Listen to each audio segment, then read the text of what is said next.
Welcome back to yet another episode of the Wrongfully Executed Innocents in Texas.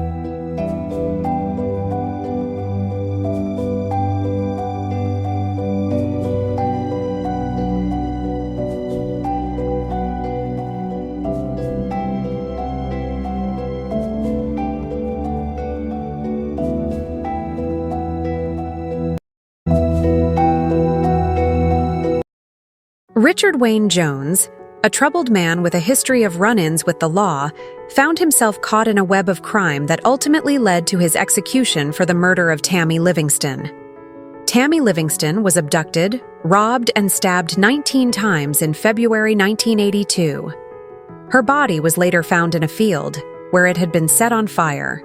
The following day, a woman, Yelena Comalander, was apprehended while attempting to cash checks that belonged to Livingston. During interrogation, Comalander implicated her boyfriend, Richard Jones, as the source of the checks leading to his arrest that same evening. But did Jones receive a fair trial, and how reliable was his conviction? Jones confessed to the crime after being subjected to 12 hours of interrogation and 21 hours in custody without food or sleep. The police allegedly threatened Jones and his pregnant girlfriend with the death penalty and confiscating their baby if he did not confess. Jones signed the confession under duress, believing that his girlfriend's release was contingent upon his signing the statement. Comalander claimed that the police manipulated her statements, potentially altering the content to implicate Jones in the crime. Additionally, Comalander was falsely informed by the police that Jones had fled and she would be held responsible for the murder, suggesting misconduct by law enforcement officials involved in the investigation and raising doubts about the integrity of the investigation.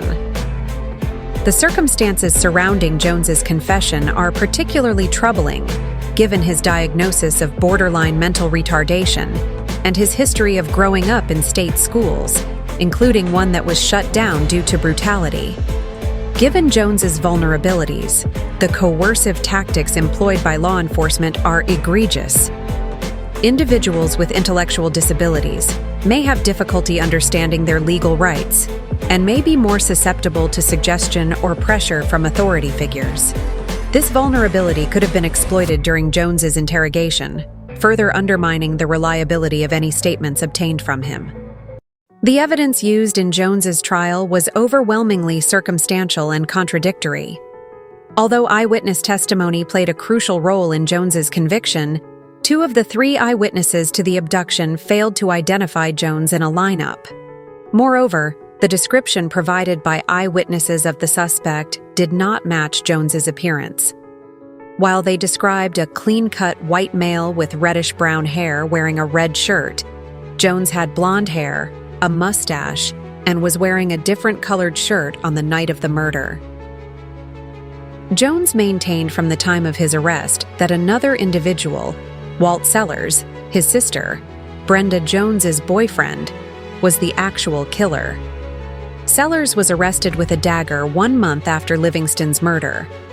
This dagger, which could have been potentially relevant evidence, was confiscated by the Fort Worth police. However, it was never subjected to forensic testing. Several witnesses provided sworn statements indicating Sellers's involvement in the possession of the victim's property shortly after the murder. Additionally, after Jones's trial and conviction, 2 other witnesses came forward with affidavits stating that Sellers confessed to knowing Jones was innocent. Despite the presence of evidence and witnesses implicating Sellers, law enforcement ignored these critical leads, leading to the wrongful conviction of Jones, while the actual perpetrator remained unidentified and unpunished. Despite the violent nature of the crime, only 2 small spots of blood were found on Jones's jeans, and no blood was found on his shirt, casting doubt on his involvement in the crime. In spite of conflicting testimonies and lack of sufficient physical evidence, the jury found him guilty. Jones exhaustively pursued appeals, starting with state attempts, then federal habeas corpus filings. Despite new legal representation and efforts to address overlooked issues, all appeals were denied, including by the Fifth Circuit Court of Appeals and the U.S. Supreme Court. Requests for stays, including for DNA testing, were rejected by state authorities. Governor Rick Perry, acting in place of Governor George W. Bush, declined to issue an emergency stay, leading to Jones's scheduled execution. Regardless of the multitude of legal efforts, Jones faced the ultimate consequence, with the Texas Board of Pardons and Paroles also denying his request for a stay.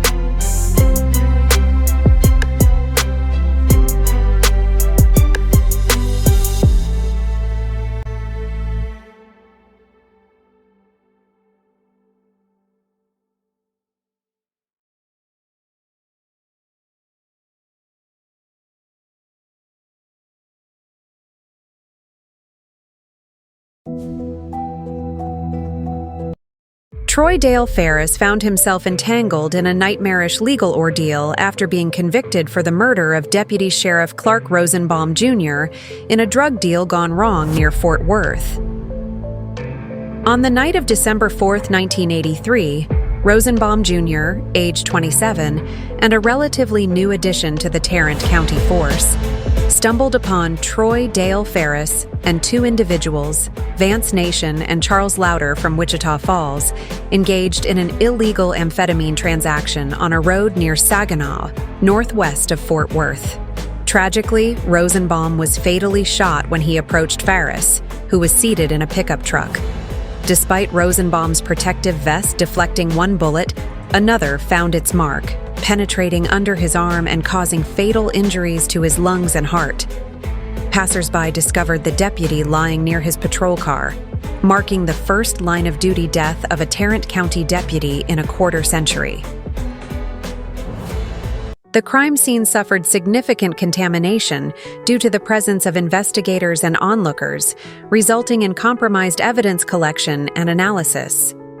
During the investigation into Deputy Rosenbaum Jr.'s death, it was revealed that he had marijuana in his possession at the time of the incident. This discovery led to significant disagreement among officers at the scene, resulting in the disappearance of the marijuana found in Rosenbaum's patrol car, which was shockingly flushed down the toilet by an investigating officer. 63 interior photographs of the vehicle of Officer Rosenbaum's car had disappeared too, along with plaster casts of tire tracks in the area. Eventually, a captain from the Tarrant County Sheriff's Department, Johnny Prince, was indicted for suspected criminal activity related to these events. When called to testify at the trial, Prince invoked his Fifth Amendment right against self-incrimination. Farris maintained his innocence, asserting that although he was present at the scene, he was unaware of the officer's death until hearing about it later via radio. Approximately a year later, an informant relayed a conversation overheard at a party, leading to the arrest of Farris along with Nation and Lowder. Lowder received immunity, while Nation, who identified Farris as the shooter, received a marijuana possession conviction and a probated sentence. According to Nation, he and Lowder met Farris for a drug transaction, which was interrupted by the arrival of Deputy Rosenbaum. Lowder panicked and drove away, later finding Rosenbaum lying motionless on the ground. Nation claimed Farris later confessed killing Rosenbaum. Additionally, Farris's former brother-in-law, Jimmy Daniels, testified to Farris confessing to the murder, further implicating him in the crime. The Court of Criminal Appeals later found Mr. Daniels's credibility compromised due to inconsistencies between his grand jury and trial testimonies, casting doubt on Farris's guilt and rendering Daniels's testimony unreliable in establishing Farris's culpability. In 1990, the Court of Criminal Appeals noted that the state failed in nearly all material respects to confirm the testimony of Nation and Daniels. Subsequent investigation into the case yielded inconclusive results. Despite efforts to retrieve evidence, including recovering slugs from a tree trunk where Farris allegedly fired shots and conducting underwater searches in Marina Lake for the murder weapon, no conclusive evidence was found. Moreover, the recovered bullets did not match those taken from Rosenbaum's body. Overall, the trial's circumstantial and forensic evidence failed to establish Farris's involvement in Rosenbaum's killing, as validated by Nation and Daniels.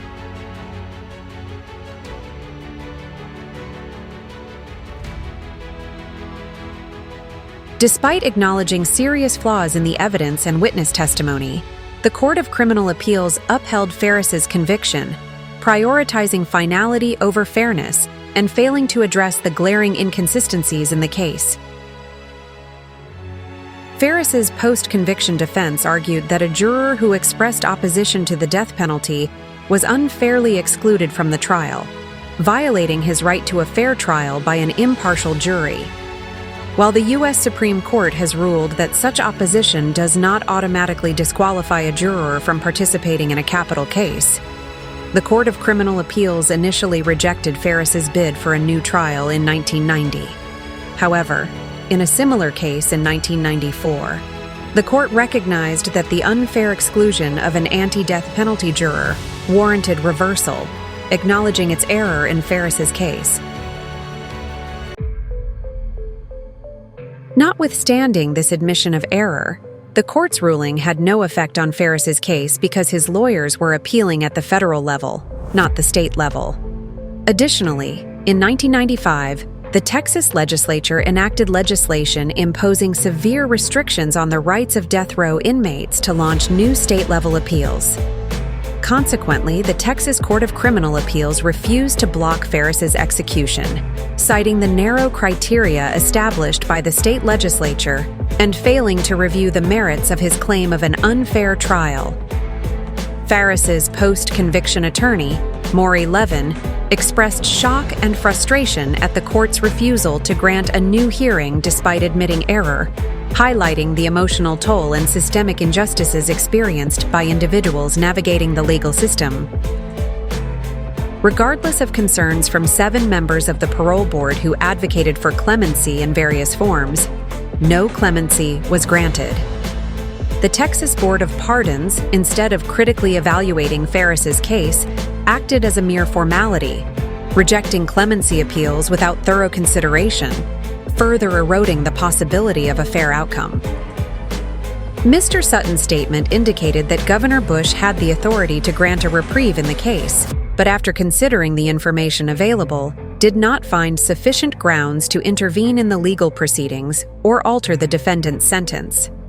Overall, the case of Dale Farris underscores deep-seated flaws within the legal system, including evidence mishandling, witness unreliability, judicial oversight, and systemic barriers to justice, ultimately resulting in a questionable conviction and execution.